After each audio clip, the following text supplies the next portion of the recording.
नमस्कार दोस्तों, क्राइम तक में आपका स्वागत है। कानूनी कहानी में मैं पूनम शर्मा फिर आपके साथ हाजिर हूँ। आज की कानूनी कहानी में बात करेंगे पप्पू यादव की। जी हाँ, बिहार की राजनीति में ये बाहुबली और दबंग नेता फिलहाल सुर्खियों में हैं क्योंकि 32 साल पुराने एक मामले में उनको गिरफ्तार किया गया है। सबसे पहले मैं उनका ट्वीट आपको एक पढ़ के सुनाती हूँ, जिसमें वो कह रहे हैं कि उनकी जो गिरफ्तारी हुई है वो कहीं ना कहीं उनको मारने के लिए हुई है। उन्होंने जो ट्वीट लिखा है उसमें उन्होंने कहा है कि मुझे दरभंगा के मेडिकल कॉलेज में भेजा जा रहा है जहां पर मौत ही मौत है। पटना गांधी थाने में 9 घंटे लगे, उसके बाद मधेपुरा ले जाने में 4 घंटे, फिर वीरपुर थाने से 2 घंटे और फिर वीरपुर जेल के बाहर 2 घंटे, फिर जेल में 2 दिन। सब जगह ले जाकर कोरोना संक्रमित करने का इरादा है क्या नीतीश कुमार जी? सेवा ही जुर्म है क्या? तो ये उन्होंने जो अपने ऑफिशियल ट्विटर अकाउंट से ट्वीट किया है, ये कहीं ना कहीं ये दिखाने के लिए है कि जिस तरह से उनको 32 साल पुराने एक मामले में गिरफ्तार किया गया है, ये कहीं ना कहीं सरकार उनसे बदला ले रही है, क्योंकि लगातार वो जो सिस्टम का फेलियर था उसको दिखाने की कोशिश कर रहे थे। और लॉकडाउन में जो लोग हैं जिनको मदद की ज़रूरत थी, चाहे वो मेडिकल हेल्प हो, पैसों की ज़रूरत हो, खाने की ज़रूरत हो, तो लोगों की जो वो मदद कर रहे थे वो कहीं ना कहीं सरकार को अखर रही थी। अब क्या वजह रही उनकी गिरफ्तारी की, और जिस तरह से उनकी पत्नी ने जो रंजीत रंजन हैं, उन्होंने प्रेस कॉन्फ्रेंस की पटना में और कहा कि 2 दिन के भीतर अगर उनके पति की रिहाई नहीं हुई तो फिर वो भी अनशन पर बैठ जाएंगी। इसका मतलब है कि आगे भी पप्पू यादव की जो गिरफ्तारी हुई है उस पर लगातार राजनीतिक घमासान होगा। अब सवाल ये है कि जिस तरह से पप्पू यादव या उनकी पत्नी रंजीत रंजन कह रहे हैं कि उनको टारगेट किया गया है, तो पिछले कुछ दिनों में पप्पू यादव ने क्या क्या चीज़ें थी कि जो सरकार के लिए जिनका जवाब मुश्किल था या बैकफुट पर सरकार आई, उसके बारे में थोड़ा सा आपको बता देती हूँ। एक तो उन्होंने 7 मई को एक ट्वीट किया था और उसमें उन्होंने दिखाया था कि राष्ट्रीय प्रवक्ता जो बीजेपी के हैं राजीव प्रताप रूढ़ी, उनके गांव में उन्होंने दिखाया कि बहुत सारी जो एम्बुलेंस हैं वो खड़ी हुई हैं, उन पर कपड़ा डला हुआ है, और वो कपड़ा हटाते हुए पप्पू यादव की तरफ से ये बताया गया कि इनका इस्तेमाल एम्बुलेंस का होना चाहिए था और ये सांसद निधि से खरीदी हुई थी, लेकिन कहीं भी इनका इस्तेमाल नहीं हो रहा है। ऐसे कंडम यहाँ खड़ी हुई हैं ये, और अस्पतालों में और मरीज़ों के लिए जहाँ एम्बुलेंस की सख्त ज़रूरत है और कमी है वहाँ पर ये नहीं है। दूसरा, उन्होंने फिर अगले दिन 8 मई को एक वीडियो डाला था जिसमें बताया था कि एक एम्बुलेंस है और उस एम्बुलेंस में राजीव प्रताप रूढ़ी का नाम लिखा हुआ था और उस एम्बुलेंस से बालू भर कर ले जाया जा रहा था। मतलब कुछ लोग उसमें बालू भर रहे थे और उसके बाद वो उसको ले जाने लगे थे। तो उसमें भी कहीं ना कहीं व्यवस्था पर सवाल उठाया गया था कि एम्बुलेंस इस तरह से क्या बालू भर के ले जाने के लिए हैं या फिर मरीज़ों को फ़िलहाल जिनकी ज़रूरत है सबसे ज़्यादा कोरोना के वक्त में वहाँ इस्तेमाल होनी चाहिए। इतना ही नहीं, उन्होंने कुछ चीज़ें और भी उठाई थी। उन्होंने उठाया था कि जो प्राइवेट अस्पताल हैं वहाँ तो इलाज बहुत महंगा है ही, सरकारी अस्पतालों में भी बेड को बेचा जा रहा है जो वहाँ के डॉक्टर्स हैं, स्टाफ है, उनके द्वारा। साथ ही उन्होंने कहा था कि 11,000 करोड़ की लागत से बिहार को 600 वेंटिलेटर मिले हैं लेकिन वो चालू नहीं हो पाए हैं। यानी कि कहीं ना कहीं ये दिखाया कि पैसे खर्च हुए हैं स्वास्थ्य व्यवस्थाओं पर, लेकिन आम इंसान को उसका फ़ायदा नहीं मिल रहा है। तो कहीं ना कहीं ये छवि धूमिल करने वाला था जो राज्य सरकार है, नीतीश कुमार है, उनके लिए। और इसी वजह से लगातार पिछले 2-3 दिन से जब ये गिरफ्तारी हुई है तो आम लोग भी इस पर सवाल खड़ा कर रहे हैं कि इस वक्त ये गिरफ्तारी क्यों हुई है, वो भी 32 साल पुराने एक मामले में। ये 32 साल पुराना मामला क्या है वो भी मैं आपको बताती हूँ। ये 1989 का मामला है और उस वक्त तक राजनीति में नहीं आए थे पप्पू यादव। उस वक्त तक वो कॉलेज में थे, पढ़ाई कर रहे थे। तो कहानी है पूर्णिया की, और पूर्णिया में ही एक कॉलेज है, केपी कॉलेज।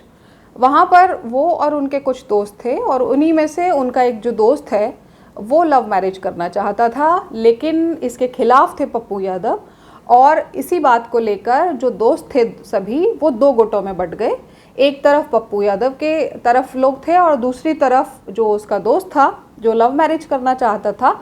वो थे। ये बहस कई दिनों तक चली, 2-3 दिनों तक, और उसके बाद उनमें से जो 2 लोग थे, जो एक तो प्रेम विवाह करना चाहता था और उसका एक और दोस्त, उसको पप्पू यादव अपने साथियों के साथ मिलकर गए और उन दोनों का अपहरण करके ले आए। जब ये अपहरण हुआ तो उसके बाद इसकी पुलिस में कंप्लेंट भी की गई, लेकिन 2 दिन के बाद ये लोग जो अपहरण किए गए थे वो सकुशल वापस लौट आए और उसके बाद गिरफ्तारी भी हुई थी इस मामले में पप्पू यादव की और उनको ज़मानत भी मिल गई थी। मामला रफा दफा हो गया क्योंकि उसके अगले साल फिर निर्दलीय के तौर पर विधायक बन गए थे और विधानसभा में पहुंचे बिहार की पप्पू यादव, तो काफ़ी कद उनका बढ़ गया था और उसके 1 साल के बाद पूर्णिया से ही निर्दलीय के रूप में वो एमपी का चुनाव लड़े और उसको जीतकर 1991 में लोकसभा तक पहुंच गए। और आप सोचिए कि पप्पू यादव का कितना इन्फ्लुएंस रहा होगा बिहार में कि लगातार वो 1991 से लेकर और 2009 तक सांसद रहे और 4 इलेक्शन इस दौरान उन्होंने वहाँ पर जीते। उसके बाद 2009 में जो लोकसभा का चुनाव है वो नहीं जीत पाए और उसका कारण था कि सीपीआई के एक पूर्व विधायक थे और उनकी हत्या हुई थी 1998 में और उनका नाम था अजीत सरकार। तो अजीत सरकार की हत्या का जो आरोप है वो पप्पू यादव पर भी लगा और पप्पू यादव जो थे वो इस मामले में जेल में भी रहे काफ़ी लंबे वक्त तक। और उसके बाद फिर जो निचली अदालत है बिहार की, उसने अपना फैसला सुनाया और पप्पू यादव को इस मामले में उम्र कैद की सज़ा हो गई। ये मामला पूरा उन पर इतना भारी पड़ा कि 2009 का जो इलेक्शन था लोकसभा का वो नहीं लड़ सकते थे, उनको डिस्क्वालीफाई कर दिया गया इस केस के ही आधार पर। लेकिन मामला उसके बाद फिर हाई कोर्ट में गया, पटना हाई कोर्ट के बाद फिर सुप्रीम कोर्ट में गया और वहाँ पर सबूतों के अभाव में पप्पू यादव को बरी कर दिया गया। लेकिन सोचिए कि एक तरफ इस तरह का उनका इतिहास रहा कि अपने दोस्तों को उन्होंने अगवा कर लिया कि वो प्रेम विवाह करना चाहता था। हालांकि बाद में फिर ये सब चीज़ें रफा दफा हो गई, उस दोस्त ने भी प्रेम विवाह कर लिया और तो और खुद पप्पू यादव भी जो है वो प्रेम में पड़ गए और रंजीत रंजन जो उनकी पत्नी है फ़िलहाल, उनके साथ भी उन्होंने प्रेम विवाह किया। और उसकी भी एक लंबी कहानी है कि रंजीत रंजन नहीं उनसे शादी करना चाहती थी, वो सिख परिवार से थी और जिस तरह का बैकग्राउंड था पप्पू यादव का और काफ़ी दबंग नेता रहे, आपराधिक कई मामले उन पर रहे, तो इस तरह की कंडीशन में कोई भी परिवार जो है वो रिश्ता जोड़ना नहीं चाहता है। लेकिन किसी न किसी तरह पप्पू यादव ने सभी को कन्विंस कर लिया और फिर 1994 में रंजीत रंजन के साथ उनका विवाह हो गया था। तो एक तरफ अपने दोस्त के प्रेम विवाह का उन्होंने विरोध किया था 32 साल पहले और उसी मामले में आज उनको दोबारा गिरफ्तार किया गया है और अब उनकी पत्नी जो है वो कह रही हैं कि अगर 2 दिन में रिहा नहीं हुए तो फिर उनको अनशन पे बैठना पड़ेगा। लेकिन इसमें बहुत सारी चीज़ें देखने वाली हैं कि वो मदद कर रहे थे आम लोगों की, लेकिन पप्पू यादव जो है वो खुद दूध के धुले रहे हो ऐसा नहीं है। जो पिछले 30 साल का उनका इतिहास रहा है उसमें अगर पीछे झांक के देखें तो कई सारी ऐसी घटनाएं, कई सारी इस तरह की चीज़ें मिलती हैं जिससे कहीं ना कहीं उन पर एक प्रश्न चिन्ह लगा हुआ है उनके पूरे कामकाज के तरीके पर। और कई अपहरण के मामले, कई हत्याओं से जुड़े हुए मामले और साथ ही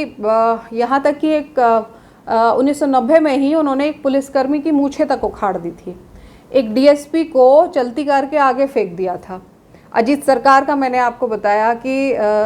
पूर्व विधायक थे और काफ़ी पॉपुलर थे और पॉपुलर वो अपने स्टाइल की वजह से थे क्योंकि वो जो चुनाव लड़ते थे उसके लिए पैसा भी वो आम लोगों से इकट्ठा करते थे। किसी भी चौराहे पर जाते थे और वहाँ अपना गमछा जो है वो फैला देते थे और आम लोगों से 1-1 रुपया मांगते थे और जो पैसा इकट्ठा होता था उसी से वो चुनाव का पूरा खर्चा निकाल कर चुनाव लड़ते थे और जीते भी।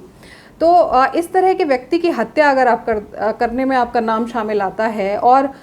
इतना ब्रूटली ये हत्या की गई थी कि जो अजीत सरकार है उनकी बॉडी से 106 गोलियां निकली थी। तो कहीं ना कहीं एक टेरर का पर्याय भी पप्पू यादव बने हुए थे। हालांकि असली नाम जो उनका है वो राजेश रंजन है, लेकिन इस नाम से बहुत कम लोग उनको जानते हैं। ज़्यादातर लोग जो उनको जानते हैं वो पप्पू यादव के नाम से ही जानते हैं क्योंकि बचपन में ही परिवार वाले उनको निकनेम के तौर पर पप्पू कह के बुलाते थे, तो फिर वही पप्पू यादव के नाम से वो उस इलाके में पॉपुलर रहे और फिर उन्होंने चुनाव लड़ा तो राजनीतिक जीवन में भी इसी नाम से ज़्यादा पॉपुलर रहे। कुछ चीज़ें और हैं जो पप्पू यादव से जुड़ी हुई हैं और आज उनके बारे में बातचीत करना इसलिए ज़रूरी है कि एक तरफ इस पूरे मामले में जो गिरफ्तारी पप्पू यादव की हुई है उस पर राजनीतिक कहीं ना कहीं सवाल खड़ा हो रहा है कि राजनीतिक द्वेष के चलते तो ये गिरफ्तारी नहीं हुई है और बहुत सारे लोग शंका व्यक्त कर रहे हैं इसको लेकर, क्योंकि अपहरण के मामले में जहां किसी की हत्या भी नहीं हुई है, जहां कोई ऐसा जघन्य अपराध नहीं हुआ है जिसमें उम्र कैद की सज़ा हो, और एक तरफ सुप्रीम कोर्ट ये लगातार कह रहा है कि अभी फ़िलहाल नए मामलों में भी पुलिस को गिरफ्तारी से बचना चाहिए, बल्कि हाउस अरेस्ट करिए आप लोगों को जिससे कोरोना ना बढ़े। और दूसरी तरफ आप इतने पुराने मामले में गिरफ्तार कर रहे हैं तो कहीं ना कहीं पुलिस की कार्यशैली पर तो सवाल इस मामले में उठ ही रहा है। लेकिन जिस तरह का पप्पू यादव का इतिहास रहा है और जिन जिन पार्टियों के साथ वो जुड़े रहे, चाहे वो आरजेडी हो या समाजवादी पार्टी के साथ जुड़े रहे, लेकिन अपना उन्होंने जब करियर शुरू किया तो दोनों चुनाव जो उन्होंने 1990 में विधानसभा का और 1991 में जो लोकसभा का चुनाव उन्होंने लड़ा वो निर्दलीय के तौर पर लड़ा था और ये दोनों चुनाव उन्होंने खुद जीते थे। और ऐसा माना जाता है कि इन चुनावों को जीतने के पीछे की वजह जो थी कहीं ना कहीं आतंक के पर्याय ही थे वो, मतलब लोग डरते थे उनसे। और इसीलिए ये कहना गलत नहीं होगा कि शहाबुद्दीन और पप्पू यादव दोनों इस तरह के रहे जिनको लगातार जो चुनाव जीतने में कहीं ना कहीं उनका जो टेरर था वो बहुत काम आया और लगातार उसी टेरर का इस्तेमाल करके वो चुनाव जीतते चले गए। लेकिन 2015 में आरजेडी ने भी पप्पू यादव को अपनी पार्टी से निकाल दिया था और उसके बाद फिर उन्होंने अपनी खुद की एक पार्टी बनाई, जन अधिकार पार्टी, और इस पार्टी में ही अब फ़िलहाल वो 2019 का चुनाव वो हालांकि हार गए, लेकिन अभी भी उनकी कोशिश यही है कि कहीं ना कहीं अपनी पार्टी को, खुद को लोगों के बीच में वो रॉबिन हुड की तरह, मसीहा की तरह दिखा सके।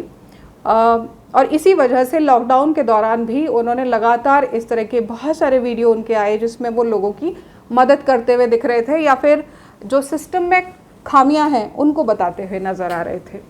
लेकिन अब इस गिरफ्तारी के बाद रिहाई क्या आसान होगी पप्पू यादव की, और जिस तरह की आशंका वो खुद जता रहे हैं कि उनको मारने के लिए इस 32 साल पुराने मामले में उनको गिरफ्तार किया गया है, क्या वो सही है? और दूसरा, जिस तरह से कोरोना के लगातार मामले बढ़ रहे हैं उस बीच में इस गिरफ्तारी ने कहीं ना कहीं पुलिस पर भी एक सवाल खड़ा किया है, तो पुलिस उसको आगे कैसे जस्टिफाई कर पाएगी? ये तमाम चीज़ें हैं जो अब बिहार की राजनीति में ही नहीं बल्कि देश की राजनीति में भी कहीं ना कहीं अपना असर ज़रूर दिखाएंगी। तो आज की कानूनी कहानी में इतना ही, कल आपसे फिर मुलाकात होगी, तब तक के लिए नमस्कार।